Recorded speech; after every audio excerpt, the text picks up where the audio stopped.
Good evening and welcome to the latest event in our political page-turner series, hosted by the Georgetown Institute of Politics and Public Service, known to many of you as Geopolitics. My name is Grace Shevchenko and I'm a junior in the School of Foreign Service studying international security with a certificate in diplomacy. At Geopolitics, I've had the pleasure of being the 2019 to 2020 school year co-chair of the Student Leadership Council and a member of the Geopolitics cohort to the Iowa caucuses during this past primary election season, where I first had the opportunity to briefly meet tonight's special guest. And as a young woman looking to pursue a career in public service, I could certainly use some of the advice featured in our guest's book. So without further ado, tonight's special guest, talking about her latest book, Everything Will Be Okay, Life Lessons for Young Women from a Former Young Woman, is Dana Perino. Ms. Perino is also the author of the New York Times bestselling book, And the Good News Is, Lessons and Advice from the Bright Side, a co-host of The Five, served as the White House press secretary from 2007 to 2009, and has been a longtime mentor and advocate for young women. The conversation will be co-moderated by two women who have also been mentors for young women and were Geopolitics Fellows classmates in the spring of 2019. Paulette Aniskoff served as the director of the White House Office of Public Engagement from 2013 to 2017, and is currently a partner at Bully Pulpit Interactive. Antonia Ferrier previously served as the staff director of the Senate Republican Communications Center and is currently the chief strategy and communications officer at CGCN Group. Please join in the conversation by tagging Geopolitics and using the hashtag Geopolitics Forum on social media. For those in the Zoom room, you can submit the questions using the Q&A button at the bottom of the screen. Antonia and Paulette, over to you. Thank you so much. Thank you. So nice to be here. Antonia and I are old friends now after fellowship. We can't wait to get started. Indeed. I'll kick off with the first question. Yeah. You ready? Dana, it is so nice to meet you. Thank you, Paula. We've got a lot of people here that are obviously looking for advice. And so I had one quick thing I wanted to ask. You've always got people approaching you. And do you just say, read my book now? But the students here are probably looking for advice. And when they do approach someone, tell me one good thing and one bad thing that people do when they approach you for advice. And I'll admit, a great question. One of my biggest pet peeves is when people ask me in a long conversation about advice, a ton of information they could Google. And I'm like, you should Google that ahead of time. And then you should ask me a nuanced question about that topic. But tell me if you've got sort of a good and a bad way to approach someone. I do. And if everybody could just forgive me, I usually don't Zoom at home. So I have like sun on half of my face and not on the rest because I'm trying to figure this out. So if I move around a little bit, I'll try to stay somewhat in the light so that I can see you. And my dog is here. I'll show you Jasper at some point. I'm sure he'll get up and grace us with his presence. I love this question because I think it's something happened in the last 20 years where people seem to think that mentorship has to be some sort of formal relationship. And they need to have the mentor and they need to meet once a month and they need to have, and then they will have the career success that they want. And I'm all for companies or organizations having a formal mentoring program. I think that's great. But I think what I try to say in the book is that role models and mentors can come in all sorts of shapes and sizes. You might even have a role model or a mentor who you've never met. And it could also be even a fictional character, somebody that you admire. For example, I mean, for the younger people here, like Madam Secretary, for me, that show's amazing. And I'm like, I want to be like her. For when I was younger, Sybil Shepherd in Moonlighting, for me, I was like, oh, she's a girl boss. And I really loved her. C.J. Craig, of course, for people in political communications. Again, that was somebody who you could look at and go, wow, she's amazing. My sister, when I asked her this question, she said Inspector Gadget. Because she loves that whole thing. Anyway, yeah, I do get asked a lot for advice. And today, as a great example, my day was, I've been up since 4:30 a.m. I had 1 hour break. I did Pilates in my office, but I had to cut it 10 minutes short so I could get onto another Zoom that I was doing with students in Wyoming. And yeah, so there's a lot of this. There are occasions when now somebody says, my daughter would really like some advice. And I'll say, if you could just have her read my previous book, And the Good News Is, had one chapter of what I thought was all my mentoring advice in one place.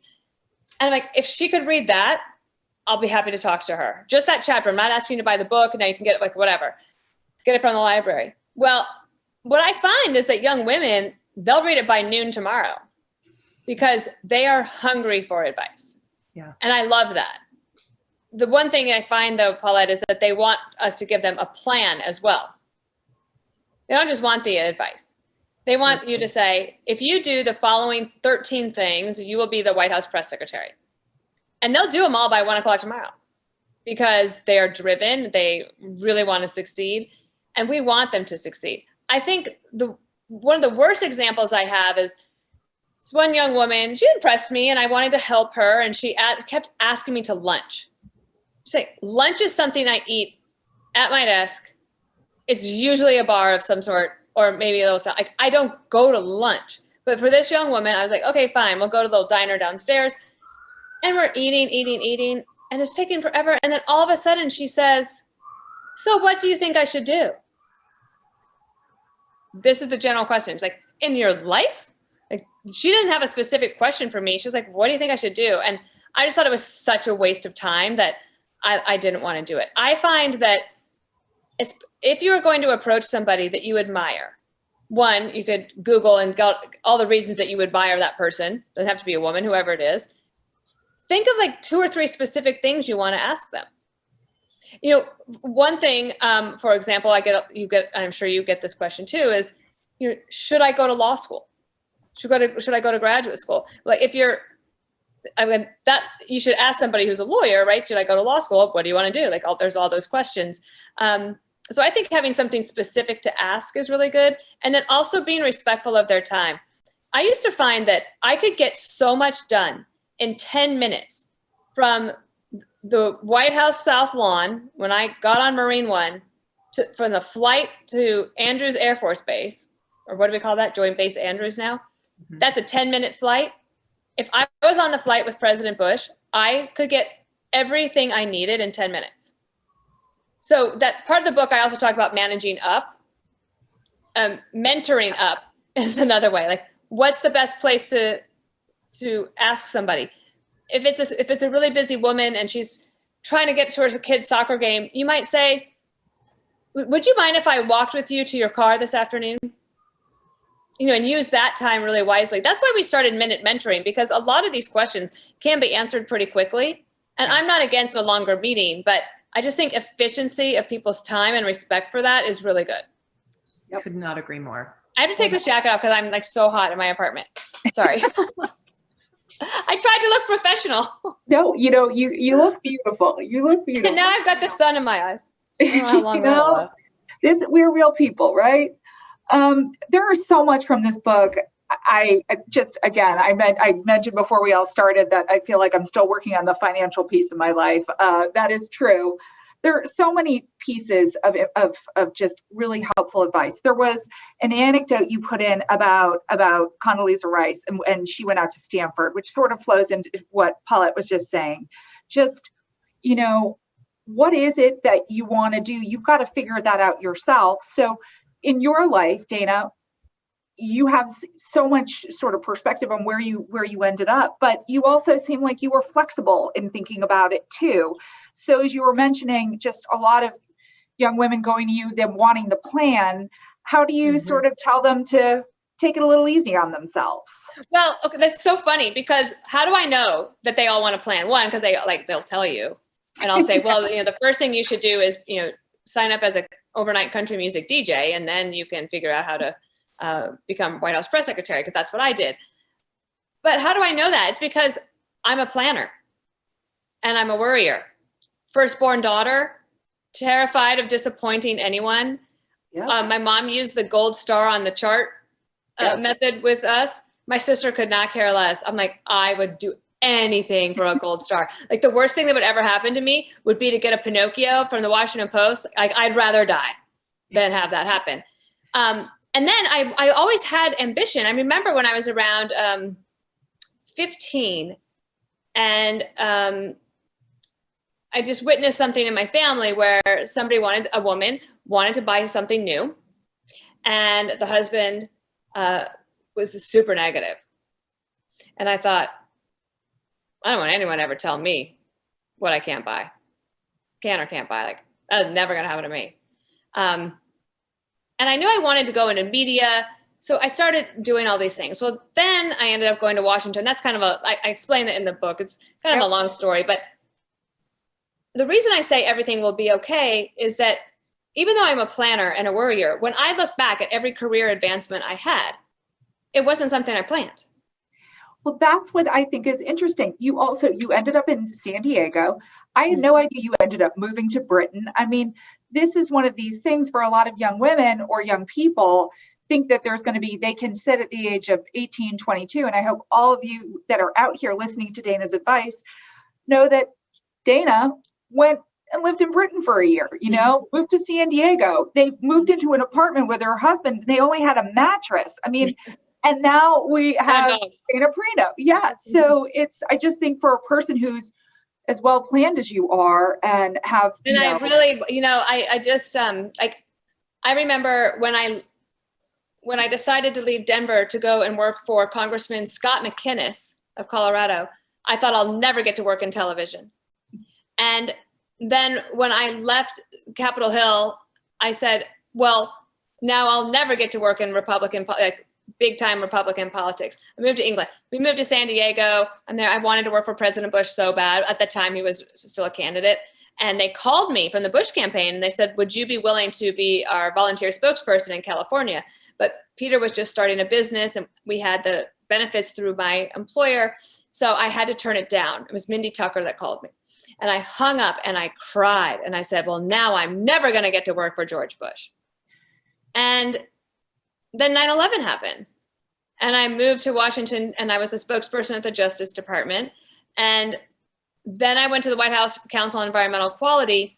And in January of 2005, I thought I got my dream job. It was all I ever wanted. The deputy press secretary job. I was very happy to be behind the scenes. I love the deputy job. Always take the deputy job, no matter what. It's when you work holidays and weekends, but that's when you get to know the boss and you figure everything out. And then I'm doing the deputy job and I'm like, well, no, I kind of learned that job. And we had 18 months left to go. And I was like, maybe Peter and I should have some time back together. And we decided I would leave the White House. And I went into the White House that morning on the Monday, intending to resign. And I sat down to say something. And Ed Gillespie said, do you mind if I go first? I was like, oh, no, fine, go ahead. And he said, the president would like to announce you as the press secretary on Friday. And I was like, oh, great. Okay. What do we need to do to get ready? But inside I was like, what? Did this happen? And I knew I was going to have to call Peter and say, yeah. But also I knew that my life had just changed dramatically. And I was up for the challenge. I knew I could do the job. But that was just another moment. And now, so I won't go through all of the changes, but every single time I wasn't planning to move to New York to work on the 5. And now that's the longest I've ever held a job. We're going to have our 10th anniversary in July. Wow.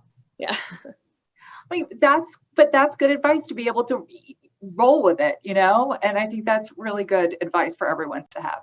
Paulette. I totally agree. And I just have to add to that and say, I actually see so much risk aversion and unwillingness to take any sort of zig and zag with really ambitious young people. It's like they feel like there has to be a plan laid out that they can follow. And I think the most interesting careers, the most interesting people, that's just how it went. I mean, very few people wake up, want to be a press secretary and take every step they can to get there. And you won't get there. You won't become the press secretary if you do that. Agreed. So President Bush used to give a speech all the time. He would say that one of his worries for America was risk aversion. Yeah. And that one of the things that we need in our society is for people to take risks, whether it be in your own community, like maybe you want to start a nonprofit for your area, or maybe you want to start a business, or maybe you just want to take a trip around the world. Or like for me, I met my husband on an airplane and he was British and he was older than me. And like, wow, what was it? And now we've been married 23 years this September. And when I started with a PR firm right out of the White House. As I was signing the contract, I knew it wasn't going to be a good fit, but I thought that's what you do. Yeah. And about 8 months later, I had to go to Dallas to see the president. We were going to work on his book. And I walked in, the first thing he said, not even hello, he said, "What's wrong?" He's like, "Oh, nothing, I'm fine." He's like, "No, I can tell." And so I told him, like, "Oh, the PR firm, blah, blah." And he said, "Well, why don't you start your own business? Why don't you start your own PR firm?" And I had about 12 reasons why it just wouldn't work. And he said, "Yeah, I'm not persuaded by that." He's like, "Let's just ask yourself a question. What's the worst that could happen?" And he made me tell him, like, what's the worst? So I say, and he goes, "Okay, so you're telling me that the worst thing that could happen is you start your own business. It doesn't work. And you have to work for another PR firm? That's the worst thing that could happen to you." It's like, I'm not persuaded. And he was right. And I started my own business and it went very well. And then I ended up moving to New York and forgot the business. But I say in the book that when you are fearful, first of all, if you're born in America, you already won life's great lottery. Amen. If you are an educated woman in America, you're in the driver's seat. So the only thing you really have to decide is how hard do you want to work? What do you want to do? And make good personal decisions. And then everything will turn out okay. Absolutely. Amen. May not just look like you thought it would, but that doesn't mean it won't be great. Exactly. One thing I have to ask you, because I think it comes up so often as I'm talking to young people, and it came up in many different ways in that list of questions your dinner guests posed. There were so many themes of different versions of work-life balance. And that one just feels like such a common theme when we're talking to people. And I actually think there might be some generational differences with this one too, and some things that the three of us might agree on that might surprise people. But would love to hear your take on work-life balance and just hear a little bit about how you think, and if you agree there's a generational difference that I see, what that might be. I think there's such a generational difference. Someone told me today they were taking tomorrow off for the Masters. I was like, "Oh, are you going?" Like, "No." So watch it from home. And then I admire that. I'm like, damn, I should take a day off once in a while just to watch something. And it's a weird thing. And this part of the thing I talk about in the book is these like generational differences are very interesting. Most people now are either working for baby boomers or Gen X.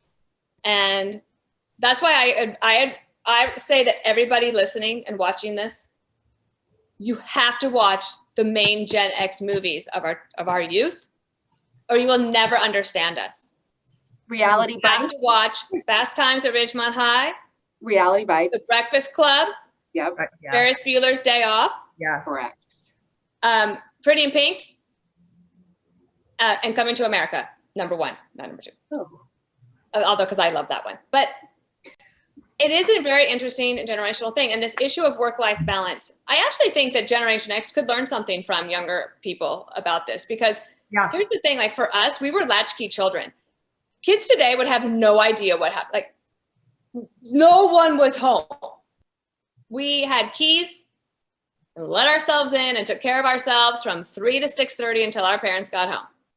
And my parents had no idea what test I had the next day. They didn't know what my homework was. Like nothing. I admire my friends today. They know everything that's going on with their children. Like the chemistry test, they can call the teacher, they know all these things. I'm like, wow, my parents had no clue. Everybody turns out okay. It's just a generational thing. But I think the work-life balance thing, I learned something at the Bush Center. They have a program called the Presidential Leadership Scholars. And I went there and I was listening to a question about work-life balance and how do you handle it if you're going to work in public affairs, like a lot of people here on this, participating in this Zoom might, the hours are hard and they're long and they're unpredictable and everybody's willing, like your competitors, the people that you're like, or your colleagues and your competitors, they all are willing to work a little bit harder. So you can worry about getting burned out. I just feel like they're so worried about the burnout before they even start working that I'm like, you're not going to die if you work 12 hours a day. You're just really not going to. But this woman that I worked with at the National Security Council, she said during the 5 years she worked in the Bush administration and she worked in National Security Council, she was assigned to Iraq, that she missed every birthday in her family. every big family event, every big thing. She missed it all. She said, but I knew it was temporary. After the White House, she is a professor at Harvard. I think she's written 2 books. Now she has 2 little children. And she said her work-life balance is great now. And she said the way to think about your work-life balance might not be week to week, but over the course of your life, over the course of your career. And I thought, oh, that's something that I could do too, just a different way of thinking about it. Because I say in the book that there's a book I really recommend for people in their 20s. It's called The Defining Decade. It's by I guess a social psychologist, workplace psychologist named Dr. Meg Jay. She's at UVA. And she's talking about how your 20s, that's the time you have to really work hard and really invest. Like a lot of people might say, I'll get to that in my 30s. But her point is that you actually, if you put in the work in your 20s, you'll have a better work-life balance later on. Though I would probably say that when you're in your 20s, you probably aren't thinking about it like that, but that's a totally fair point. There was something that struck me reading one part of your book, which is about listening. There's a lot of noise out there right now, not even just right now, where we are in sort of society, so much talking, and you talked a lot about listening. And I think that's such an important thing for people to hear and understand. I'd love you to talk about that a little bit more. Sure. So as I wrote this book on the weekends during the pandemic, I was thinking about who are the people that I admire the most, right? And Charles Krauthammer, the late Charles Krauthammer, always comes to mind. And for those of you who might not have known his work, I highly commend his book, Things That Matter to You. He's a syndicated columnist, but also definitely Google him and read about him.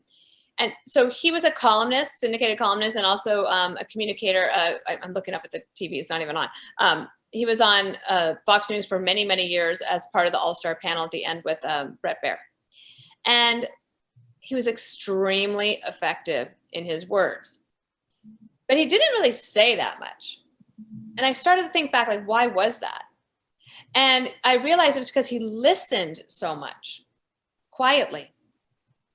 And because of an accident, he was in a wheelchair. So, there was a way for him he was settled, and he would listen. And then he would destroy your argument with 5 words or something, 5 words or less, but of course I exaggerate. And I thought about that. I'm like, an active listener will do a few things. One, your boss will notice and they will appreciate it. Your colleagues will notice and they will respect you more. If you find also that not only are you having a hard time listening, but that you also tend to interrupt a lot, I don't think that young people realize just how much they interrupt. There's a little trick that I learned from a friend of mine who works in intelligence. He said that one of the things he found is that listening obviously is so important, but that because he's thinking ahead and he's smart and he's efficient, like he would tend to try to finish the sentences of the younger analysts. And he realized that that was actually a really big problem, because what if they were going to say something he didn't know? Or what if he chilled their reaction, and chilled them from speaking? So his trick is that when he's in a meeting, somebody else is talking, he holds his finger right here over his mouth. And it's just a little reminder to him to let the other person finish. And the last thing I would say on that is, I also don't think that we realize how much we interrupt younger people. And I'll just give you this example of a young woman. We were at a friendly dinner. My friends have one young daughter. She was 13 at the time, and she's an only child. So she would come with us to everything. She was at the dinners and everything. She was always at the adult table. And there was one night we were having a conversation about some sort of public policy issue. And I could tell she wanted to say something. So I said, well, please go ahead. So she started to talk, and she's 13, and she's got her glasses, and she's really trying to articulate herself, and she's thinking it through. And damn if every guy at the table didn't try to finish her sentence for her to help her along. And I watched, and I'm usually not like this, but I slammed my hand on the table. I said, let her finish. She's going to be interrupted by you guys for the rest of her life. Just give her this one moment. I just was so mad. And I'm really like, wow, maybe I'm thinking of myself. But I would say that like the listening will help you get the job you want, the promotion that you want, or the respect that you want in the office. But it also can then help you be a better leader because it makes sure that you're allowing other people to communicate. My last thing on that is Dick Cheney in the White House. He was always very quiet in meetings. He would ask like maybe one or two questions, and they would be the hardest questions that no one had an answer to.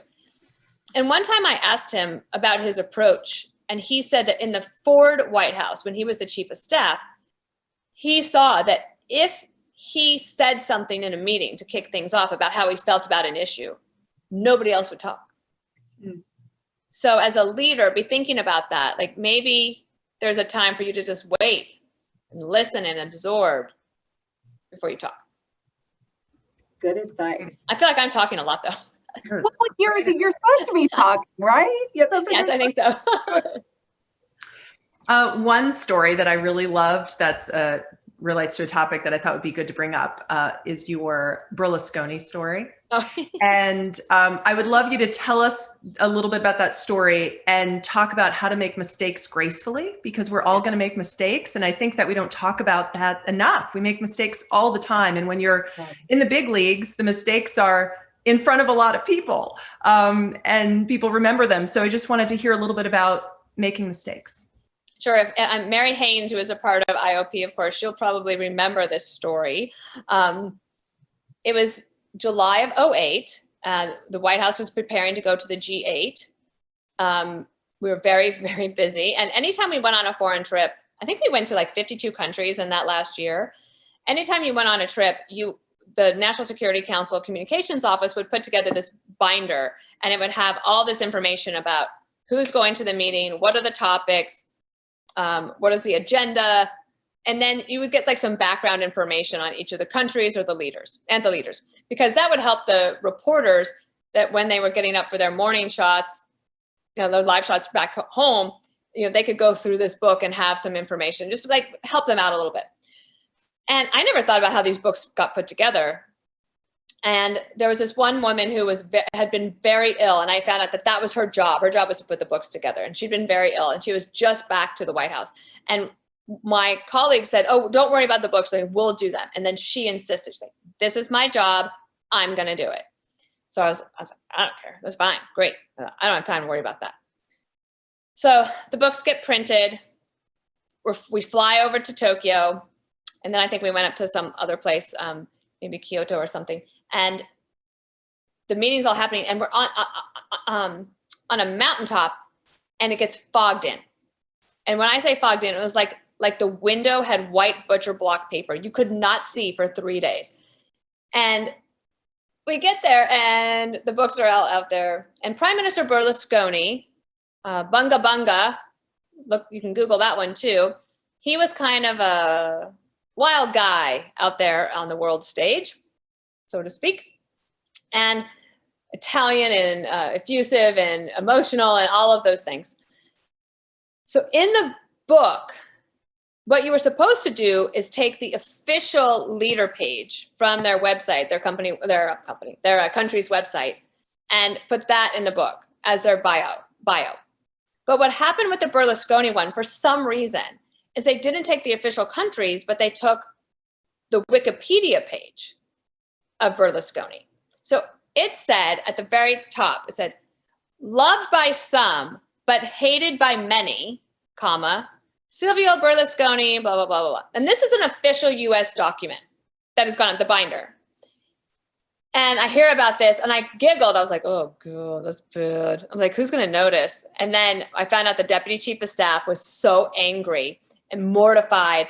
And I was like, well, we got 20 crises today, and that's a really bad one, but there's another one that I got to deal with too. And so I apologized. I apologized to the president. And right before one of the first dinner, I was in the room waiting. I'm going to brief them before they see the press. And Berlusconi bursts in, and he had his arms open real wide. Remember, my last name is Perino. And he says, "Dana Perino, don't worry, it's all true.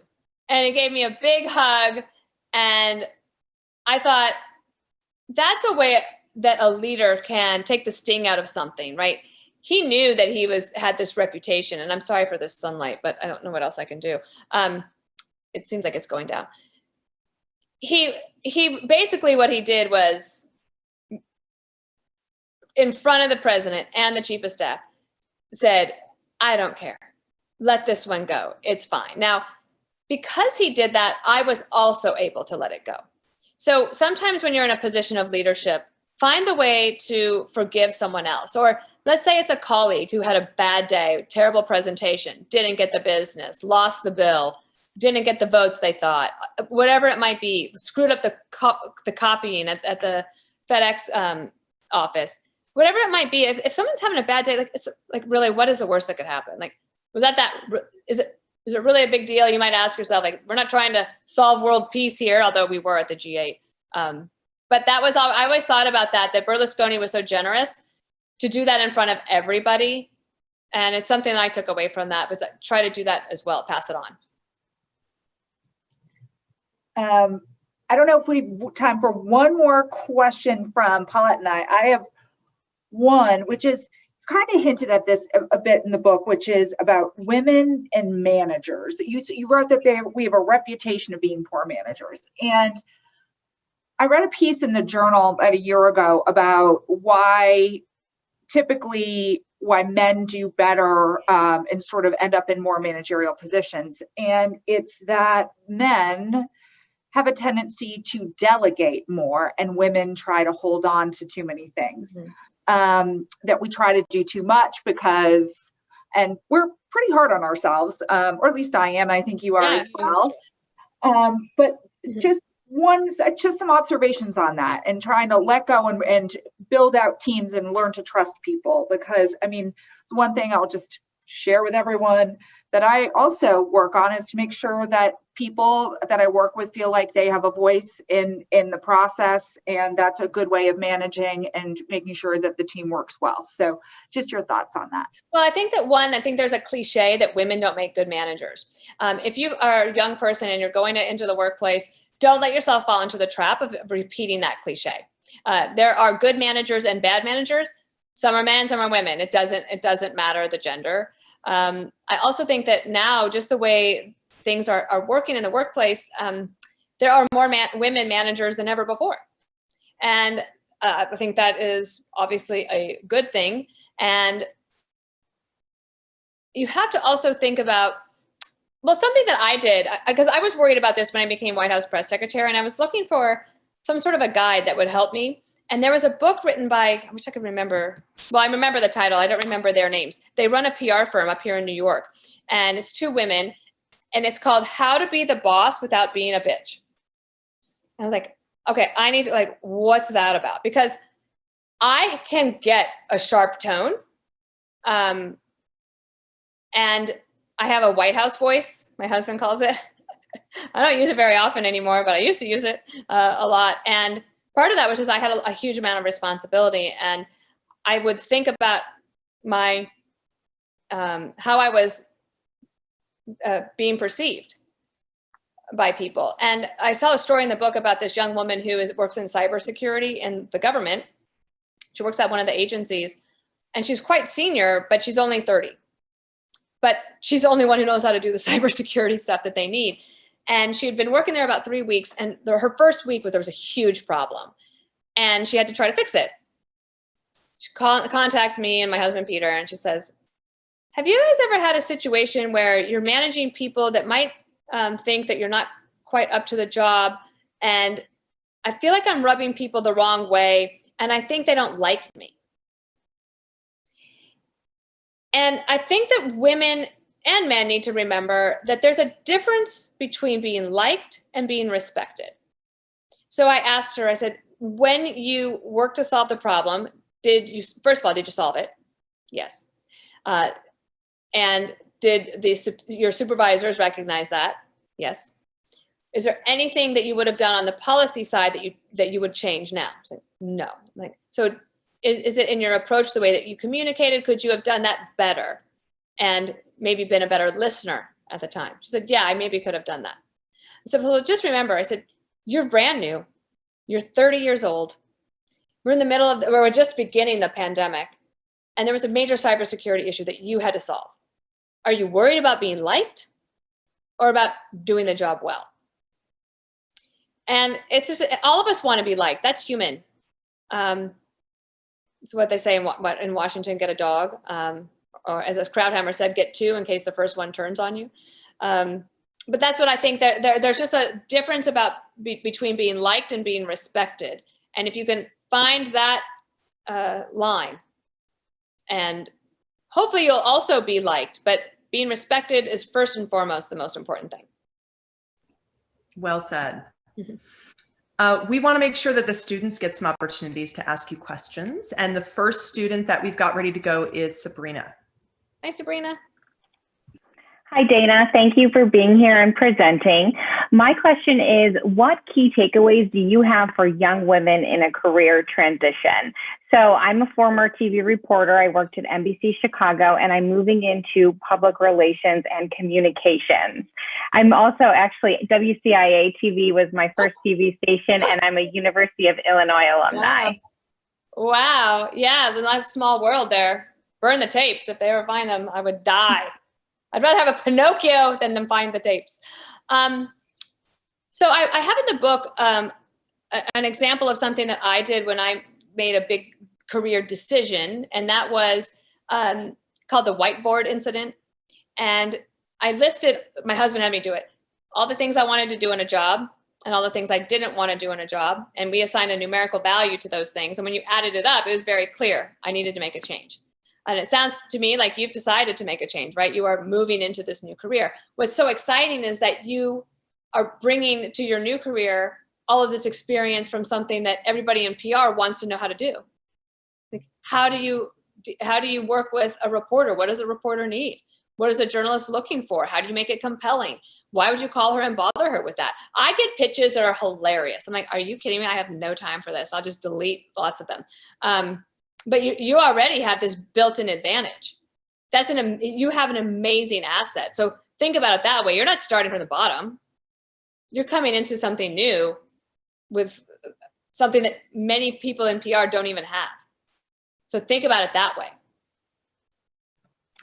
All right. Thank you. Next up is Rachel. Hi, Rachel. Oh, I think you're on mute. Yep, you are on mute. Sorry. That's okay. Thank you so much for your time. I really appreciate it. Sure. In thinking about work-life balance, do you think it's mostly about personal choices that we each make, or is there a role for public policy in creating a better work-life balance for women? Woo, that is a great question. You know, I'm really worried about what we've gone through in this past year for women. So many women have left the workplace because they had to in order to help take care of the children while the schools were closed or while there was a hybrid system. And something like fewer women are working today than in like 30 years ago. Now, we can get everybody back at some point, but in terms of a public policy position, getting the schools open would be the first thing in order to help women get back to work. I also think that there might be something to be said about childcare and childcare tax credits, things like that, where you're actually able to help women who, and it doesn't even, I'm talking about mothers now, and I don't have children. So when I think about that issue, I'm like, well, it wouldn't necessarily help me, but it would help so many of the young women that I know that are trying to make it work. But I do think it's mostly a personal thing. I, in fact, had a really interesting thing happen, Rachel, just as soon as my book went to print. And I'm feeling like, okay, everything's settled, and I am going to put this book out in March and it'll be great. And at the end of December, right before Christmas, I got a call asking me to, I don't know if I got asked. I had the opportunity to move from doing 2 to 3 p.m.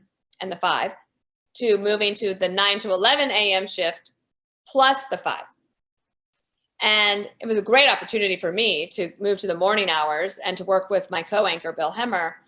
But my physical schedule got completely thrown up in the air. And I swore that after I worked at the White House, I would never get up for anybody again every day in the 4 o'clock hour. Well, guess what? Now I'm doing that again. And I have lots of opportunities and lots of friends. People want to get together and everything. Well, my day, I can't even explain how crazy it is. Back to back to back to back. I finished the 5, I made it home, I got on the Zoom, and I have a call at 3:30, and and it was just, it's all this stuff. And I had a mini meltdown last week. And I was mad about everybody asking me to do things, kind of mad. And I realized I'm mad at myself, and that I needed to take my own advice, because the only person that can deal with my schedule and my work-life balance problem is me. And that's what I write about in the book, is that you have to take responsibility for it. There has to be some discipline. And I'm going to have to say no to some things. And I will tell you that I have a friend the pandemic's kind of helped me in a way, because everybody was coming to New York. They wanted to get together all the time. And I felt really responsible that I needed to get together with people and see them. And of course, I wanted to see most of them. And then all of a sudden, as soon as the pandemic happened, it was like the best thing that happened to me, because then everything got canceled. And it was like forced work-life balance. Like, I was done at 6 o'clock. And it was joyous. And I loved it. And I've realized that how quickly I come back to the city, we start working here, and now I'm right back in the soup again. And that's my fault. So I'm trying something new between now and Memorial Day. I'm going to see how it goes. I won't reveal it, but that was my personal choice. And I see that in my friends too. If you start to get frazzled, there's only one person who can really deal with that. And I think public policy could maybe help around the edges, but I really just think it's a personal decision. We've got another question coming in from Paulina next. Hi, thank you so much for being here to speak to us. I'm a huge fan. The 5 is my favorite Fox News show. Oh, great. Thanks. Grew up on the channel. My question is regarding cancel culture, particularly its increased prevalence in both academia and in the workplace, and pretty much everywhere. I know personally, I've been interning at the Federalist for almost 2 years, and I am very careful in which rooms and around who I say that, aside from on a public Zoom call. Here you are. Oh, well.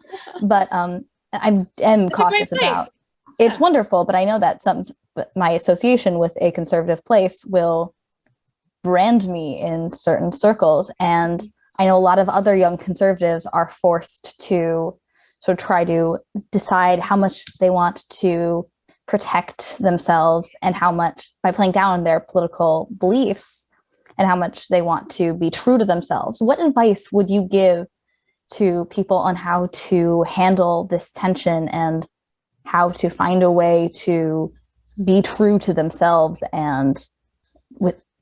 but also how to be safe? So I actually think, Paulina, I totally hear you. And I know that this is an issue for conservatives, but I don't think it's only an issue for conservatives. I have a feeling that there are a lot of people that might have very left-leaning views that they're afraid to talk about in public too. So I think first recognizing that it's not just happening on one side is really important. And plus it's happening to people who might consider themselves very liberal, but they are getting canceled or fired because of something they wrote when they were teenagers. And of course, we're talking about Alexi McCammond here. And if the Devil Wears Prada couldn't handle protecting her new editor at Teen Vogue, I just don't know what's going on. This is the hardest question I get during this book tour, is how to deal with cancel culture. There is a couple of things I would say. One, I read a book when I first got to Washington, D.C. called What I Saw at the Revolution by Peggy Noonan. And it was about her time as a speechwriter for Ronald Reagan. And I remember reading that and thinking, oh, it's okay to think like this. I'm not like some crazy creature. And I realized that there were just more people than not, but also that I could just be true to myself. And I don't have to own anything anybody else says. I just own my own comments. So there's that. Second, I do think that what I want young people to know is that, in my opinion, if you are not on social media or you do less social media than others, it will not hurt your career. In fact, it might help. Yep. So, and I like my niece she's scared straight. She does not have any social media, which I'm like, don't you kind of miss it? And she really doesn't. But I don't want to be a stick in the mud and say nobody can do anything. But if you notice, like for me, I post pictures of my dog and I enjoy it and I promote some of my things going on, but I don't comment on much. I'll maybe make a joke every once in a while, but I'm careful too, but only because I'm thinking like, so what do I want to achieve? And if saying something is not going to get me to what I want to achieve, then I'll just tell my husband. I don't have to put it out there. I don't want to fight all the time. Some people do. Some people love it, and that's great for them. But it's just like for you, I would read that book. Just take some time and look at Peggy Noonan's book, and just think about all the great opportunities that you have to work there, and also ask yourself, like, what's the worst that could happen? Really ask yourself, what President Bush asked me, what's the worst that could happen? You're an educated woman in America. You'll be fine. Yep. Thank you. And Paulina, one other thing I just wanted to say, that Dana's former colleague, Tony Fratto, once said something that made me laugh. It's actually on Twitter of all places. He said that someone asked him what existed 20 years ago that didn't exist now. And there were a lot of people who said, oh, we have home phones and rotary phones. And his response was the unexpressed thought. And it made me laugh. And to Dana's point, you've got your friends, people you agree with. We don't need to express everything. And that's a good place to be. So, just a good piece of advice from Tony. I think we have Lucy, who is next. Hey, Lucy. Hi, Dana. Thanks so much for taking the time to do this. Really appreciate it. So my question is, was there ever a time in your life where you felt like you weren't moving forward in your career or in other parts of your life? And what did you do to change that? Yes, a lot. A lot. I think that my the two issues I was having when I was like 24, 25, which I call the quarter life crisis, were that one, I felt like I had learned all I could in the job that I had, although looking back, I'm like, who was I kidding? Of course, you can always improve. But I was ready to move up, but I didn't really love who was in leadership at the time. And so I was sort of thinking, I'm like, but also, do I want to live in Washington the rest of my life? And I hadn't really had a chance to travel anywhere. And I was thinking like, wait, what am I doing? Have I made some bad decisions about career choice, etc.? And then the other thing was, like, I had not been on a date in a long time. And I was like, how does anyone meet anybody here in Washington? And this is before, obviously, online dating and all of those things. I just didn't meet anybody. And I was like, well, all these ideas that I had of what was going to happen in my life are not happening. So I just was lost.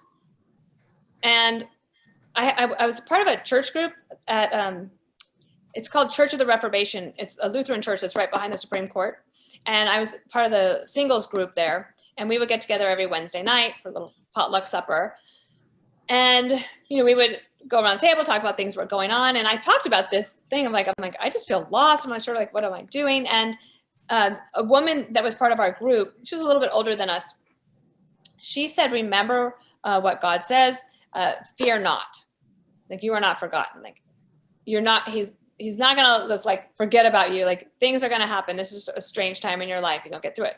So anyway, I ended up kind of taking that to heart. And 2 months later, I get on this plane and I sit next to this guy with a British accent and no wedding ring. And we talked for 2.5 hours and we're landing in Chicago. I'm like, oh, wait, Lord, I know I asked you to help me find somebody, but lives in England and he's older than me and he might be an ex-murderer. And did I mention he lives in England? But I was in love and I took this huge chance. And 8 months later, I moved to England and we've been together 24 years. And, that was a big change because I was leaving also my career. I thought, well, how am I ever going to come? Who will ever remember me? We didn't have social media back at in those days. And so one of the things I did was I did this old fashioned thing where I would send postcards to 5 people a week. And one of them was Mindy Tucker, who I mentioned before. So she worked on Capitol Hill when I did, and then she was working on the Bush campaign, and then she was working at the Justice Department for John Ashcroft when 9/11 happened. And she called me, Peter and I had now moved to San Diego, and she called me and said, would you still be willing to move to DC? I need another spokesperson on my team. And I was packing as she was talking, and my whole life changed. So I would just say this. I guarantee that you are doing everything that you need to do right now to set yourself up for success. It is hard to be patient, but you have an exceedingly bright future. You're part of this program. You're here in America. We're headed into a time where the economy is going to do better.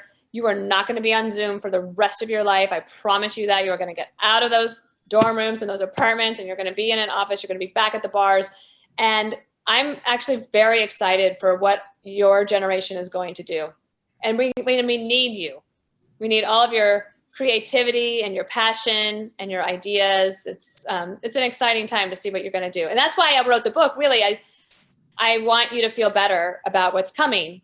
And I can't tell you what exactly that's going to be, but Lucy, I hope that, in 5 years or so, maybe you'll get in touch with me and let me know how it all turned out. Thank you. We're going to begin to wrap up. One of the questions I want to make sure I ask, especially for those of you who have the book at home, is tell us your favorite chapter and what you think your best piece of advice is in the book, and the thing you want to make sure you relay the most to our audience and the world through your book. Oh, my favorite chapter.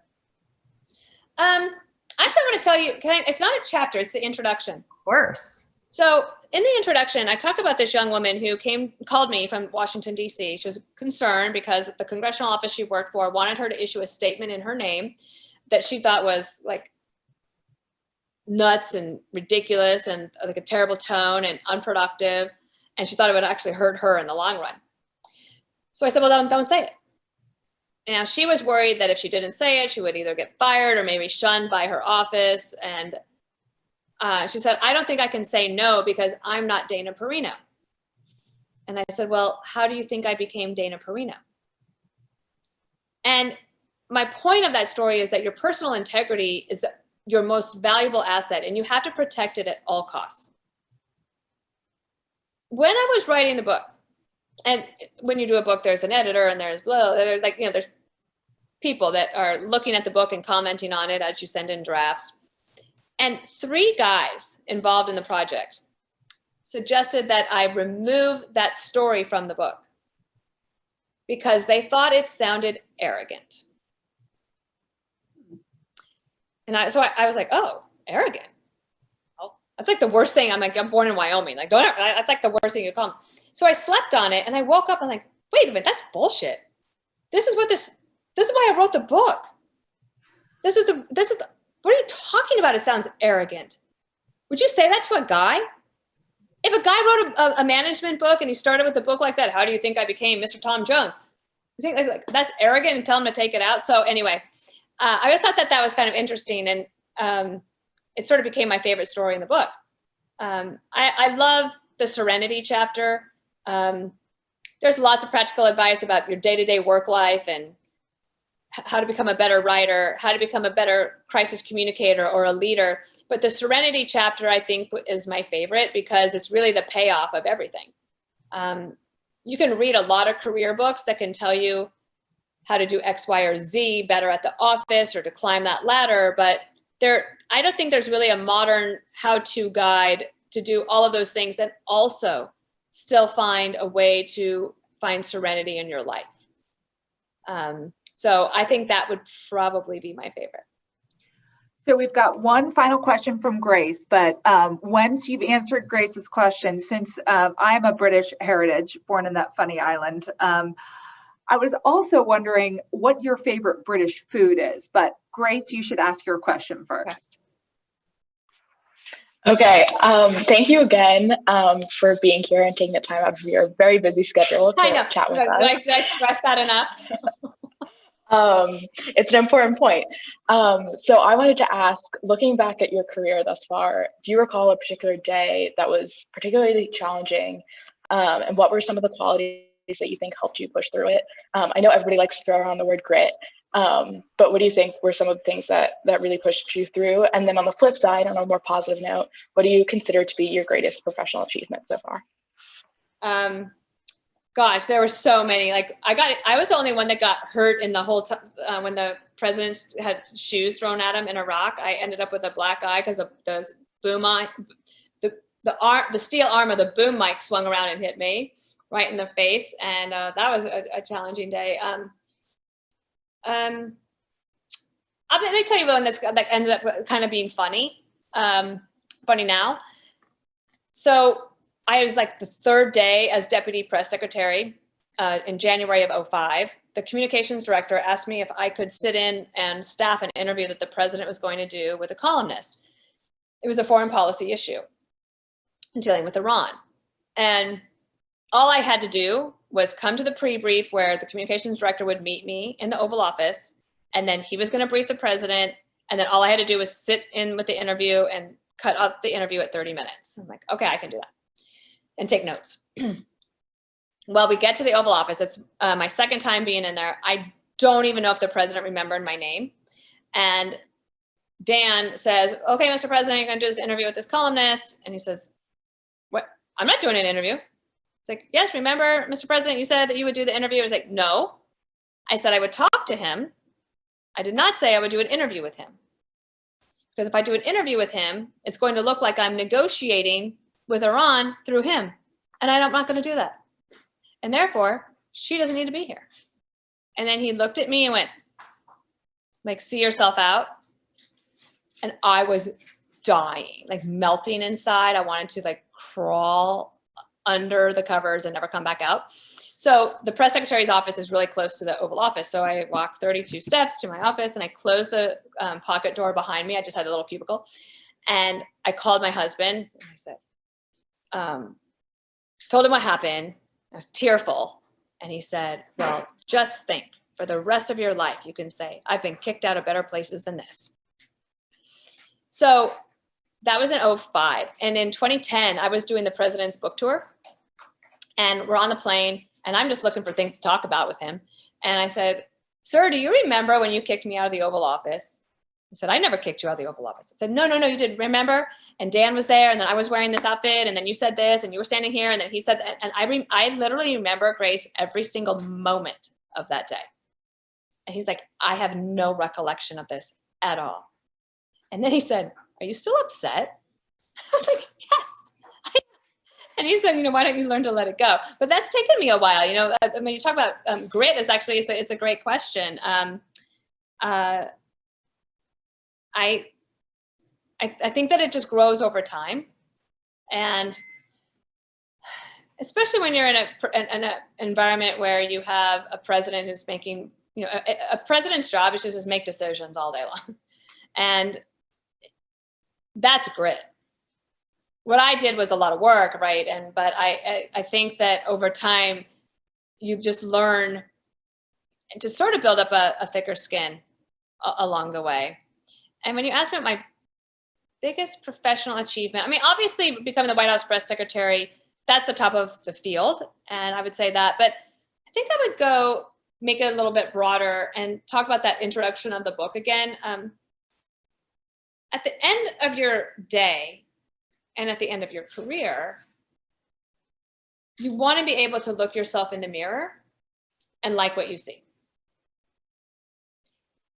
If you are not being full of integrity or grace or dignity, like it in your gut, and that's a terrible, terrible feeling. So if you can find ways to suppress those moments and to live with more integrity, that's the professional achievement. And I also say in the book, instead of thinking about what people will say at your funeral, even though I think that's a worthwhile exercise to think about, what will they say at your retirement party? Will they help you? What'd you say? Peter said, what will they say about you behind your back? Okay, well, that would be good, but I don't know if we're ever gonna find that. That's British humor for you. That was British humor. But integrity, Grace, that's what I would say. Okay, favorite British food, since Peter is there. Does anyone have a favorite British food? Yes. Do you have a favorite British food? Come on, Peter, join the conversation for 1 second. Okay, probably, Come on. it's disgusting, fish and chips. Fish and Hello. chips. Say hi to everybody. Hello. What is sticky toffee pudding, Peter? It's what it says. It's pudding, as in sponge, with toffee in it, which is very sticky. It's very sweet, and it is absolutely delicious. Gary, you can feel your arteries flaring up as you eat it. Okay, come on. Okay, Up. Okay, this is who really wanted to be on this Jasper's gotta show be part of tonight. Yeah, he's always got to be part of it. So Also get a dog. That's the other advice. yeah, British food is fine very occasionally. So sticky toffee pudding is wonderful once every few years. Fish and chips is great every couple of years if I visit the UK. I would say if I didn't have to worry about calories, I would eat chocolate hobnobs every day. See, another delicious, fine British delicacy is a hobnob. Yes. Yes. And I'll Google those. Thank you for this opportunity. I really appreciate the conversation. Paulette, Antonia, thank you. And thank you, Mo and Grace. You did a great job. Great to meet you and chat about advice. Jasper. Want to say hi? There he is. Hey, Jeff, do I need to do the wrap up now? Yes. Okay. Well, thanks everyone for being here. Geopolitics has several forum events as the semester is wrapping up. Tomorrow night, join Geopolitics for combating hate and extremism online. On Monday night for conversations with House Republican Conference Chair, Congresswoman Liz Cheney. And Tuesday night for a conversation on protecting election integrity with Chris Krebs. Information on all these events can be found on Geopolitics social media accounts. Thanks, everyone. Thanks, Dana. Thank you both. Thank you all. Thank you so much. Bye. Take care, everyone. Bye-bye. Bye.